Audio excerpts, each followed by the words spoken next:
Hey everyone, it's Friday, so it's time for me to do another MTG Top 10. Last week I looked at the top 10 things I love about Magic Online. As I explained in the last video, I've been thinking about these things with all the recent news pointing towards big changes occurring to Magic Online or even a completely new client in the somewhat near future due to the appointment of a new CEO to Wizards of the Coast. This week I'm looking at things that I hope they improve on Magic Online in the future, basically, whereas last week I looked at the things I hope they keep around. Magic Online is much maligned for all of its problems, and in this video I will talk about the ones that annoy me the most. So it's important to note that this is not like based on a survey or anything, it's just based on my own opinion. Before we get into the list, if you enjoy my content and want to help me make it even better, you can do so on my Patreon, which you can find in the description below. Alright, so let's get started with these 10 things that I hate about Magic Online.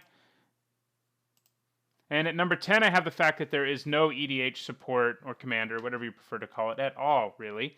Commander is one of the most popular forms of Magic that's out there, but Magic Online does very little to cultivate that. Yes, you can play in Commander games in the play lobbies, but there needs to be more than that. One of the biggest issues is that they removed, within the last year or so, the ability to play in large-scale multiplayer games because the client basically couldn't handle it. So that shows you that the client is a problem in general. Two-Headed Giant has also been removed. So basically, the only good way to play Commander on Magic Online is one-on-one, which is a fun format, but being able to play in massive multiplayer games is part of what makes Magic great, and it's part of what especially makes Commander and EDH great. And Magic Online doesn't allow for it in any format, and not even in the one that is the most fun to play on a large scale. Additionally, there's no real support for competitive Commander. In Paper Magic, there are actual EDH Commander tournaments that even local gaming stores hold, and there are even large-scale ones as well. Yes, it's a format that's mostly for more casual players, but more casual players should be able to compete for prizes as well, just as they're able to in Paper Magic. And this is something that will come up to some degree later on in the video as well, not just applying to Paper Magic, but to Magic Online, not just to Commander rather, but to Magic Online in general. So that's what I have for number 10. At number 9, I have the fact that there's no connection between your Magic Online account and your DCI number. The fact that there's no connection between one's DCI number and Magic Online is kind of strange. I've heard people cite that it's because multiple people can draft together, play games together at once during a game on Magic Online, but they can't do that in real-life tournaments, and this is certainly true. But that doesn't stop Wizards from doing PTQs on Magic Online or having an online championship with major monetary rewards, even allowing for invites to Pro Tours and various other big tournaments, despite the fact that players can potentially be teaming up on these events, or at the very least getting outside help. Additionally, Wizards has been saying for years that they're going to connect the two, that is, Magic Online account and DCI, but they never have, and there hasn't really been any news about how they will do it. This is probably another reflection of Wizards' problems with understanding digital product and in the fact that they haven't figured out a way to do it, which probably shouldn't be that difficult. You should basically just have somewhere on your Magic Online profile that says put your DCI number in, and from there it should figure everything out for you. So that's what I have at number 9. At number 8, I have the fact that Magic Online is completely uncustomizable. Well, not completely, I'll explain, but it's very uncustomizable.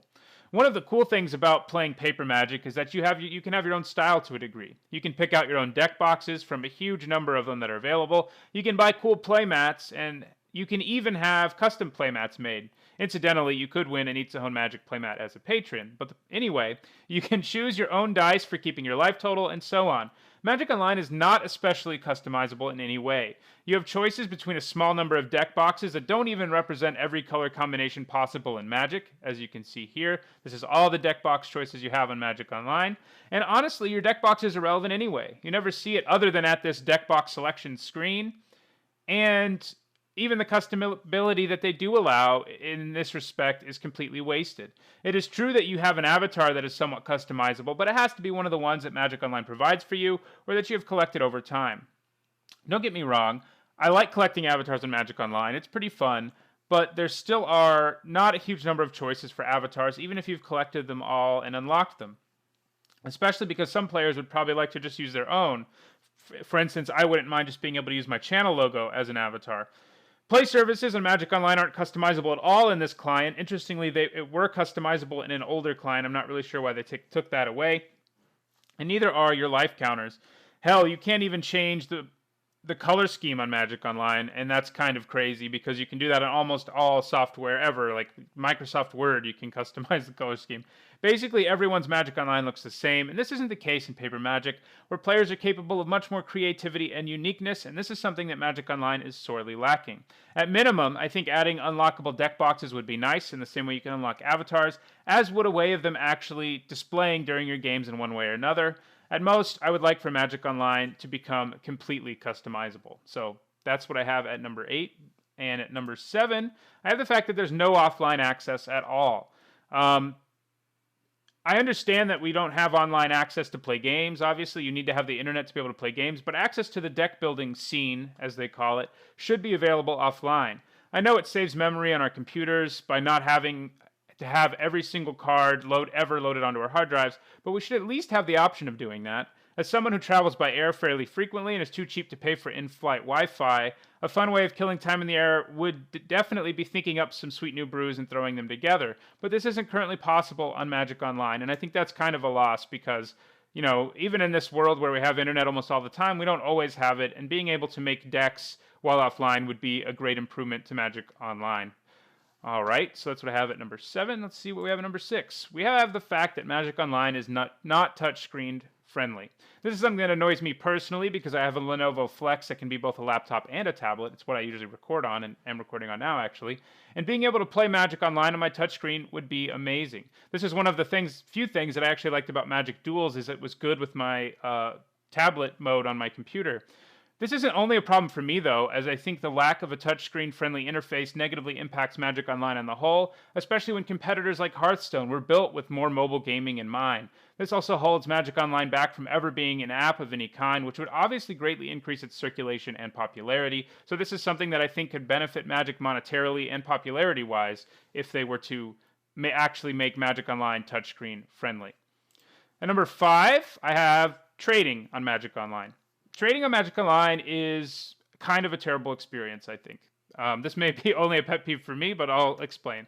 The trade lobby is a nightmare to navigate. The only way you can sort anything, this is the trade lobby you see here, is by searching for whatever card you're looking for. But even then, you can't sort the results by whoever is offering the cheapest price on a card. You have to navigate all the way through the poorly put together trade lobby, which is laggy and glitchy. Not only that, but if you're searching for certain terms, you end up also finding people who are trying to also obtain the card, rather than only finding people who are trying to trade you the card. There aren't 2 separate lists you search for. It's only searches the descriptions, which you can see here are these long things that say buying, selling, and have lists of cards. And this is a terrible, terrible way to trade. Finding anything on it is easy, yes, but finding the best price or finding people who are actually trying to trade to you certain cards rather than them wanting to obtain certain cards can be a pain. It would also be nice if the option to trade was in general made more readily available rather than just on the home screen and in the trade lobby. And in general, once you actually do start trading with someone, it's very slow and laggy.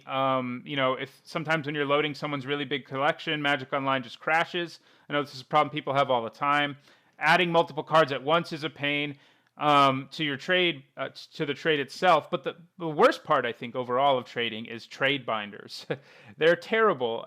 I often find myself adding things to my active binder multiple times because they don't appear in it otherwise. Basically, the trade binders are where you put the cards that you want to trade, which, by the way, it would be nice if when we actually search for people, this is what showed up, is what was in their trade binder, as opposed to whatever they have written in their description, which also doesn't seem very difficult. But the point is, these binders are difficult to add cards to begin with. I frequently have to do it multiple times just to make sure they got into my trade binder. And adding huge number of cards to the trade binder is a terrible thing to have to do. You have to do it card by card. You can't, for example, just put a whole deck in your trade binder or a whole draft deck in your trade binder. These are things that personally affect me because I do giveaways where I give away, for the first draft of a new format, I give away the deck that I draft and the packs that I win, and having to go through and add the cards individually is not a whole lot of fun. This was even worse when I ended up giving away the Gitrog Monster Commander deck from last month when I had to go through every single card and add it to my trade binder. I like giving things away, but I feel like it could probably be made a little easier if I could just drag the deck over to my trade binder, and there you go. It would have taken 30 seconds as opposed to 10 or 15 minutes of monotony. So trading on Magic Online is terrible. It's something that needs to be changed drastically. What else needs to be changed? Well, the fact that there are no Friday Night Magic style tournaments on Magic Online, I think, is a problem. What I mean by this is there is a lack of casual constructed play for players that still want to be competing and have some sort of prize support, which is what Friday Night Magic is in paper Magic, in real life Magic. You know, the prize support at these tournaments is kept fairly low in an attempt to make it so that, you know, more casual players are interested in going. And there's no real format like this on Magic Online where you compete against other sort of more casual decks, but you could still have the chance to win a prize. They did recently add the friendly constructed leagues, but even there, one doesn't encounter an FNM style metagame with lots of rogue decks and lots of, you know, interesting decks. You end up playing about 90% tier 1 decks. If you don't believe me, look at my last few episodes of Budget MTG, where I always play in friendly constructed, and most of the decks I run into are several $100s and have finished highly at big tournaments. This isn't something that bothers me a great deal because I like playing against these competitive decks with my budget decks, but for anyone who wants to sort of, you know, get into a tournament for a more casual player, there isn't a constructed tournament like that exists at all. If you go into a lot of these tournaments with, you know, a fun deck that you put together that you still sort of want to compete with, you're just going to get housed by decks that cost several $100s. The solution to this is admittedly complicated because I don't think it is right for certain decks to just be outright banned. I mean, even in real life, people bring super competitive decks to FNM as well, but there has to be a way to make tournaments that appeal more to casual players. I think the friendly leagues are a step in the right direction. They offer a bit less prize support than the competitive leagues, but clearly it isn't enough. I wonder if adding even smaller prizes and perhaps adding special prizes that appeal more to casual players, for instance, maybe an unlockable promo deck box, you know, the deck box as I mentioned, unlockable avatars, and alternate art promo cards, which are offered at Real Friday Night Magic, will lead to the creation of a more friendly environment where players can still be in competition against one another, but not be having to use tier 1 decks to do well. So I think that's a problem in general with Magic Online, and it's something I mentioned sort of with the Commander decks as well, in that there's not any sort of play for someone who still wants to be competing, but doing so with a casual deck like you can at FNM, for example. So now we are getting into the top 3, and the next few things are things that I really, really, really think are problems in Magic Online and drive me crazy and frustrate me on a regular basis. The rest of the list certainly annoys me too, it's worth noting, but now we're getting into the things on Magic Online that are like nails on a chalkboard to me. At number 3, we have Magic Online's customer support. Now, I want to preface this by saying that once issues are actually reported, the customer service staff does do a great job of fixing the problem, whatever it is. But actually reporting these problems is incredibly annoying. Why? Because you can't just report the issue on Magic Online. That's right, if you have a problem with player conduct, for example, someone being overly aggressive, threatening you, and so on, or with a bug on Magic Online, which happen all the time, unfortunately, you have to log into your Wizards.com account. Don't have a Wizards.com account because you only have a Magic Online account? Well, you have to make a Wizards.com account and report the bug in a web browser window, basically.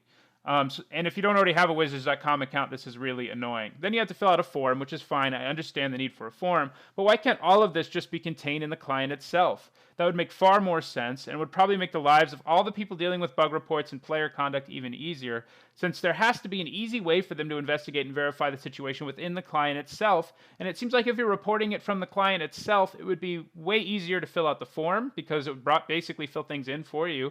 And it would be way easier for them to deal with the problem. Basically, the customer support process on Magic Online is really convoluted and frustrating, which I guess is true about a lot of customer support. But it seems like it would be a simple fix to just make customer support for the client something that is actually contained within the client itself, doesn't it? All right, so that's the first of my really big pet peeves about Magic Online in this top 3. At number 2, we have that there's no social aspect really on Magic Online. One of the best things about Magic, in addition to it being a great fun game to play, is its social aspect. Most Magic players say they met many of their best friends in life through the game, and the fact that Magic is a social game is something that gives it an advantage over something like Hearthstone, at least when it comes to paper. There's basically no social aspect on Magic Online. The chat interface, which you can see an example of here, is terrible and clunky. Starting a chat with people on your friends list should be far easier than it is. Players almost never talk during games other than to say good luck or something like that because the chat interface is so bad, although admittedly the game clock probably has something to do with that as well. Also, while there are clans on Magic Online, they aren't utilized very effectively. They don't really accomplish anything, and they don't create any real area to socialize for members of the clan, as is the case with most online games. Instead, you're sort of stuck. You do have this chat room for your clan, but there's, usually very little activity in it, even in the more active clans. Additionally, something that would be amazing if they allowed clans to do was to put together their own tournaments, to put together drafts where you get to play with other players that you choose yourself, with your friends and so forth. Things like that would be great. This is something I bring up that I think is really annoying that isn't on Magic Online, because I think it would be fun to create a clan that allows me to more easily draft or play constructed or interact with you, my subscribers of this channel. But this isn't something that's currently very feasible. And I do most of my interacting with subscribers right now here on YouTube, which is fine. But I think that it is something that would be better done over, games of Magic or drafts, because interacting with subscribers over the game we love would definitely be better. I think that whatever the future of MTGO is, for it to be successful, they need to find a way to infuse the client with more social options than it currently has, because right now, most of the time, you may as well be playing against a computer AI. All right, so now we're going to go to number one. You probably have guessed what it is. This is what most people's number one, I think, would be based on, reading Reddit and things like that. And that is all the bugs, to put it simply. At number one, I have, like I said, what I think is a problem, and the number one problem for most people on Magic Online: massive, massive numbers of bugs. I'm no programmer, I'll admit that, but it seems to me that there probably shouldn't be so many bugs going on every week on Magic Online, that there has to be actually something called the Magic Online Bug Blog that comes out every week, which you see here. The blog relates all the issues with Magic Online, which ones have been fixed, which usually is the minority, which ones are ongoing, and which ones are new. Usually there's a net gain of bugs rather than a net loss in a given week when I've looked at the list. It's true that Magic Online does a very good job of reimbursing you if you lose because of a bug, but this is still something that hinders the play experience on Magic Online, especially if you were just playing in the play lobbies and a bug causes you to lose a game, or even weirder, as many people, including myself, has experienced, causes a game to restart entirely. I think a more dedicated staff whose job it is to fix and find these bugs is desperately needed, and this is a problem that plagues the client and probably alienates a lot of users. And I actually think my earlier suggestion about putting customer service within the client would probably lead to an easier fix on these bugs. I do understand, by the way, that Magic contains 14,000 cards, and programming all of that is difficult, but it seems like, as I said, a more active staff whose job it is to find these bugs could probably fix them and make it so that there isn't a net gain of bugs on your average week. Maybe instead there's more that have been fixed than more that are new. So that's what I think are the 10 worst things about Magic Online that I would hope they fix in the future. What do you think of the list? Is there anything you hate that I left out? Am I being too hard on certain aspects of the client? Let me know in the comments below.